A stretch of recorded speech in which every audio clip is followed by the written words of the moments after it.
guys, Ash Lane here, coming at you today finally with my point 5 video. This is going to be about the viability both now and in the future of the point 5 upgrading system. But before we get into my suggestions for using point 5 upgrading system in the future, let's go over 3 quick points that will help set the table for the rest of the episode.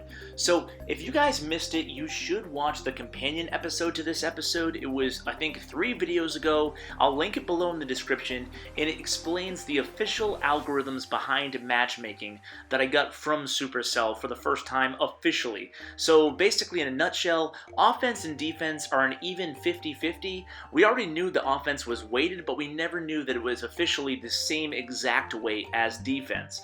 And also on the Clan War map, the War loot bonus and storages, they all only reflect the defensive strength of the base.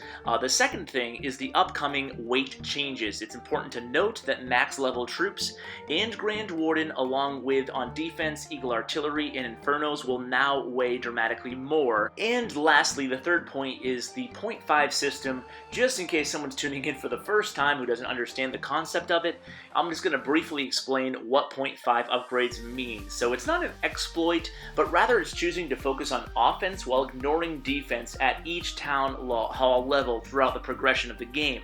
Now, the thought process behind this is that you have the opportunity to have a perfect attack twice per clan war because you get 2 attacks and you only have 1 liability to have a perfect 3-star attack against you. So that is the thought process behind the point 5 upgrades. Giving you a stronger offense will give you a stronger opportunity, sacrificing the 1 opportunity to 3-star you on defense. Overall, you're supposed to potentially get an advantage from that if you have a bunch of point 5s in your clan. Now let's transition to what this actually means going forward. I told you last video about the matchmaking process. While obviously number-based system at the core, the algorithms behind this, there are some important concepts to get across today in this video. It's not as simple as adding up the clan's strength and then matching that number to another clan of similar strength. It's actually a little bit more complex than that. I won't get into every nitty-gritty detail that the dev team shared with me, but think of it this way. It's a large system of dozens of check marks, and the war system is trying to check as many of those boxes as possible in order to match 2 clans in war. We're going to focus on 2 of those check marks today in this video as it applies to point 5.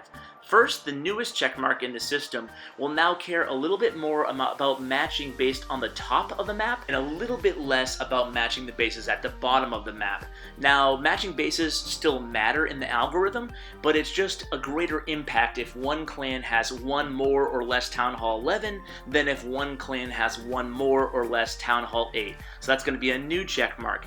But secondly, and the main point of this video, is that there's one checkmark that cares about the overall balance a clan has in terms of individual bases being relatively even in their offense and defensive weight.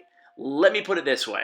Clans that are evenly balanced town halls are easier to match precisely, and therefore they're more likely to get a much more even match overall. So, what is my advice going to be going forward regarding point 5 upgrading? So, a quick disclaimer here. Everything from here on out is only my advice. You as the individual, obviously you can believe what I'm telling you, you can stick with your guns, you can do whatever you want. But to me, in light of what I've told you officially in the first half of this video, the next half is going to be pretty obvious to most of you. And that is, drumroll please, that I'm going to advise to totally abandon point 5. Well, maybe 95% abandon. Why? Well, first, let me go ahead and address what I think might be the most obvious comment below in favor of point 5. And that is, well, Ash, you're telling us that offense and defense are evenly weighted. So doesn't that mean that if I just don't build this really, really heavy Eagle Artillery, then I'll still game the matchmaking very slightly in my favor because of the 2 attack, 1 defense philosophy? And that's actually not going to be the case anymore because of that checkbox that I told you about. Sure, you might be gaming the system a little bit in your favor, but just as likely you're making your match less ice and hurting your team. So Is there any case where I would advise someone using the 0.5 strategy or prioritizing offense over defense? There actually is. I'll still continue to do my own upgrades, and I'll advise my clanmates to do their upgrades, focusing on offense first on like a day-to-day basis, because of having, for example, a 5th spell. If you upgrade your spell factory at Town Hall 10, it's much more valuable than, say, building one level 1 Inferno tower. But in the overall scheme of things, I'm not going to advise people to progress through the game totally neglecting defenses for months upon months at a time like people used to in 9.5, 8.5, 9.5, and 10.5. Now this especially applies to 8.5s because there is no absolutely huge, heavy defensive structure at Town Hall 9. There really is no reason to hold off on building expos anymore. I would advise totally abandoning the 0.5 idea at Town Hall 9 or 8.5, and then focusing maybe on prioritizing the really important upgrades offensively. Army Camp, certainly, Spell Factory, another one of those. But then as it comes to troops and stuff, you can go ahead and start building your defenses. So, to recap, I'd now recommend upgrading as evenly as possible while placing a small priority on these game-changing offensive upgrades. The individual defense and offensive upgrades carry a respective weight, but it's a smart idea to keep things as balanced as possible in order to get that fair match. Now, of course, this doesn't mean that if every single one of your bases is perfectly even in terms of offense and defense, that you're going to get that perfect match. It's just going to be much, much more likely. Because remember, I told you there were actually a lot of those check boxes on the war making algorithm, but you know, that's one of them. So that's one that I really feel does have, and I cleared this by, you know, the team, and they agreed.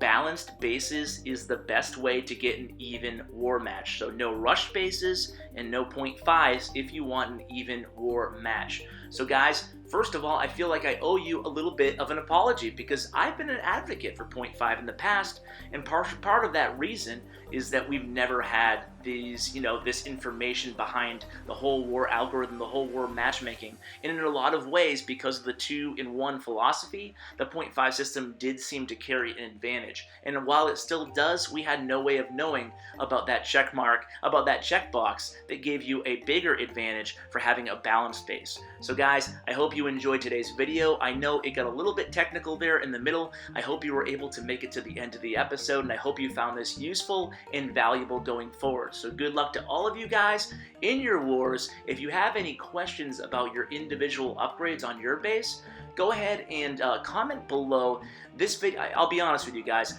I'm having a tough time keeping up with all my comments lately, but this video I'll be sure to respond to any questions that people might have regarding, you know, if something didn't come through 100% clear in this video because there was a lot to get to, I'll go ahead and clarify in the comments below. So guys, I hope you enjoyed. Again, best of luck to you all, and thanks for watching. As always, take care, guys.